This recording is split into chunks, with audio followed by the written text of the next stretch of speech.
नौकरानी बनी सास। कहते हैं वक्त का कोई भरोसा नहीं, कब किसके दिन फिर जाए क्या पता। राधा की शादी होती है राजा से। राजा एक बहुत ही संस्कारी लड़का होता है, लेकिन उसकी माँ का मिजाज काफी अलग। राधा, ज्यादा काम मत किया करो। हम लोगों के घर नौकरानी है, वो घर का सारा काम करती है।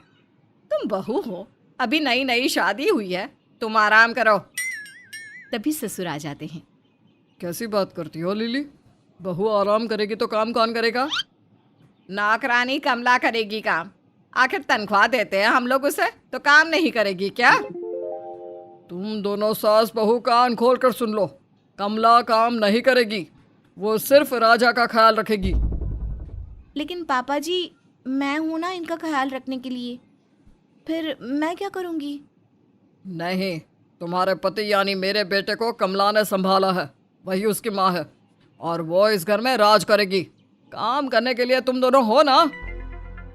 एक तरफ जहां बहू को कमला का राज समझ में नहीं आता, तो वहीं पति की बात सुनकर तो मानो सास को गुस्सा ही आ जाता है। अरे बकवास बंद करो, नौकरानी को सर पर चढ़ा रखा है तुम लोगों ने। हद होती है, पता नहीं कब छुटकारा मिलेगा इस नौकरानी कमला से। तभी राजा आ जाता है। राजा के आते ही राधा उसे पानी देती है कि नौकरानी आ जाती है। नहीं नहीं, राजा को गर्म पानी देना होता है, नहीं तो उसकी खांसी शुरू हो जाती है। राधा देखती है कि सामने एक अजीब सी नौकरानी जैसी औरत खड़ी है। आप कौन है? पापा, ये कौन है? बेटा, वो हमारी नौकरानी है। राजा की माँ का मिजाज देख रही हो ना, मॉडलिंग करती थी अपने ज़माने में। ऐसे में राजा कैसे पला है ये सिर्फ कमला ही जानती है। राजा के लिए ये माँ के समान है। ऐसे में इसी ने राजा को बचपन से बड़ा किया है, वो इसी के पास रहता था। वो जानती है कि राजा को क्या चाहिए, कब चाहिए। अच्छा, ठीक है पापा जी।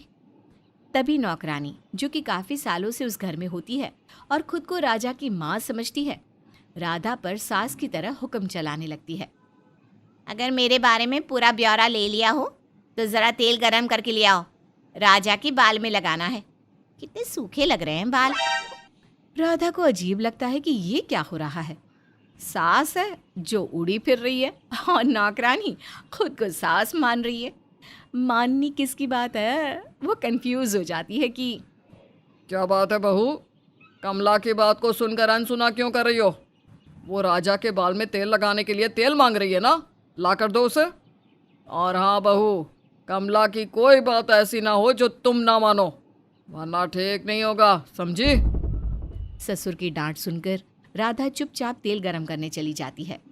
हाय रे किस्मत, जो सास है वो बहन बनकर घूम रही है, और जो नौकरानी है वो सास बनी है। राधा तेल गरम करके नौकरानी को दे देती है। क्या रे बहू, तेरे को पता नहीं क्या? कटोरी गरम है ना, तो किसी चीज़ में रख कर देनी होती है। हाँ राधा, माँ जी का हाथ जल जाएगा तो रुको माँ जी, मैं लेकर आता हूँ। राजा के मुंह से नौकरानी के लिए माँ शब्द सुनकर राधा हैरान हो जाती है। वहीं राजा तेल को प्लेट में रखकर नौकरानी को देता है और वो उसके सर पर तेल लगाती है। वाह माँ जी, मज़ा ही आ गया। तभी राधा की सास वहाँ से निकल रही थी। अगर आपका घूमना हो गया हो तो ज़रा रसोई में भी नज़र डाल लो, जब देखो तब मटकना, खाना भी लगाना है। सास नौकरानी को न जाने क्यों कुछ नहीं कहती। हाँ राधा, खाना लगा दो, वैसे भी मेरी योगा क्लास है, खाने के बाद मैं थोड़ा आराम करूँगी, फिर ग्रीन टी लेकर योगा जाऊँगी। जी माँ जी, मैं दोनों का खाना लगा देती हूँ। राधा 2 प्लेट में खाना लेकर आती है। एक प्लेट अपनी सास और दूसरी प्लेट राजा के सामने रख देती है। वाह बहू, और मेरी थाली कहाँ है? राधा को गुस्सा आता है। आपको क्यों खाना दूं मैं? और वैसे भी ये खाना हम लोगों के लिए है, आपके लिए कल की दाल है, वो ले लेना। हाय रे, राधा की आवाज़ पूरे घर में गूंज रही थी।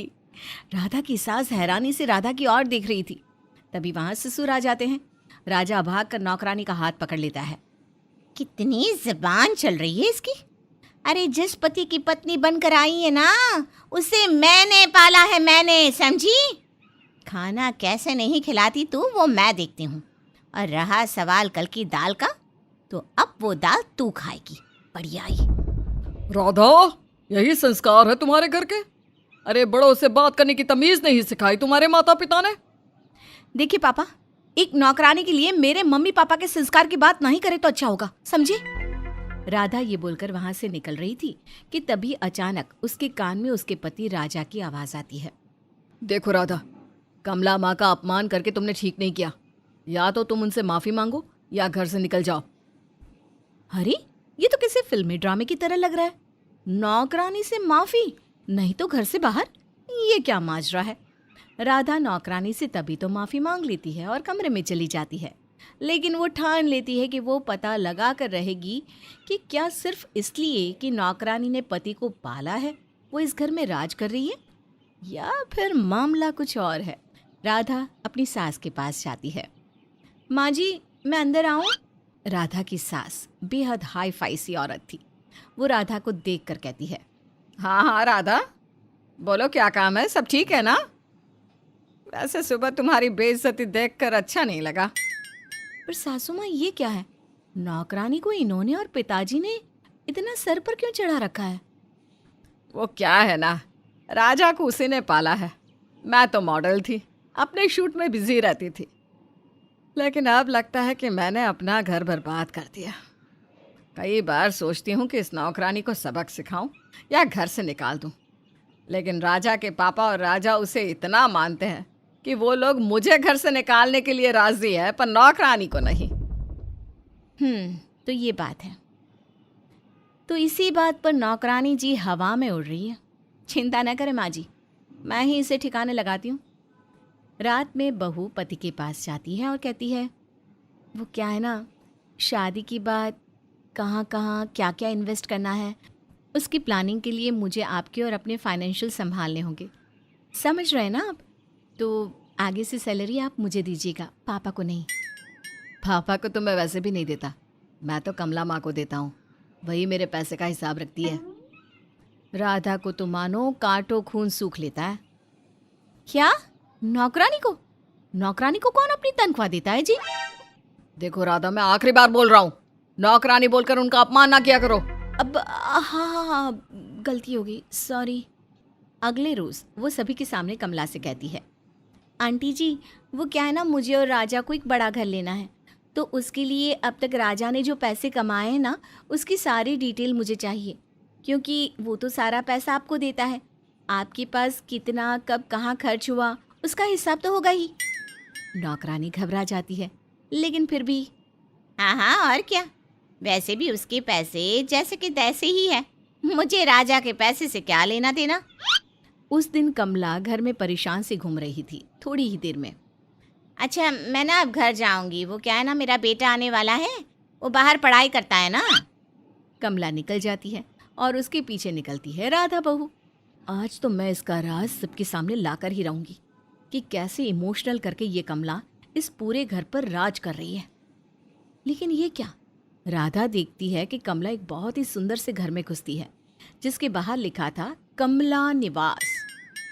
ओहो, तो हम लोगों के पैसों से ये इतना बड़ा घर भी खरीद कर बैठी हैं। अब बताती हूँ इसे। राधा खिड़की के पास जाकर खड़ी हो जाती है, जहाँ कमला अपने बेटे से कह रही थी, बेटा, मुझे लग रहा है कि अब तुझे नौकरी देखनी ही होगी। इस घर में मेरा खेल खत्म होने वाला है। राजा की बीवी एक नंबर की चालू आई है। अरे, मुझसे पैसों का हिसाब मांग रही थी। ओहो माँ, उस पागल राजा से बात करो ना कि अपनी बीवी को घर से निकाल दे। अरे वो तो उल्लू की तरह तुम्हारी बात मानता है उसे तो पता ही नहीं कि कैसे तुम उसे इमोशनल पागल बनाकर उसके पैसे खुद पर खर्च करती हो मोटी सैलरी लेती हो और उसकी माँ के खिलाफ कान भरकर तुम सारा काम भी उसकी माँ से करवाती हो। कल जाकर राजा से बोल देना, तेरी बीवी का चाल चलन ठीक नहीं बेटा, इस घर से निकाल दे ठीक बोल रहा है बेटा, ऐसा ही करती हूँ। अगले रोज कमला जैसे ही राजा को कहती है, बेटा, तेरी बीवी ना अच्छी नहीं है, उसके चाल चलन में खराबी है। लेकिन ये क्या? राजा तो ये सुनकर भड़क जाता है। आंटी, मेरी बीवी बिल्कुल अच्छी है, गंदी और गलत तो आप है। मैं अभी पुलिस को बुलाता हूँ। इससे पहले मेरे सारे पैसे वापस करो। और हाँ, अब तुम्हारी सच्चाई सब हमारे सामने आ चुकी है। ये बोलकर राजा नौकरानी को मोबाइल दिखाता है जिसमें राधा ने सब कुछ रिकॉर्ड कर लिया था। और अब जितनी जल्दी हो इस घर से 9 तो 11 हो जाओ। घर का सामान भी चुराती थी तुम, गलती मेरी ही थी। बेटे के प्यार में सब भूल गया। मेरी बीवी ही इस घर की असली लक्ष्मी है। सास राधा को देखकर खुश होती है और नौकरानी का सारा घमंड उतर चुका था। वो वहां से चली जाती है।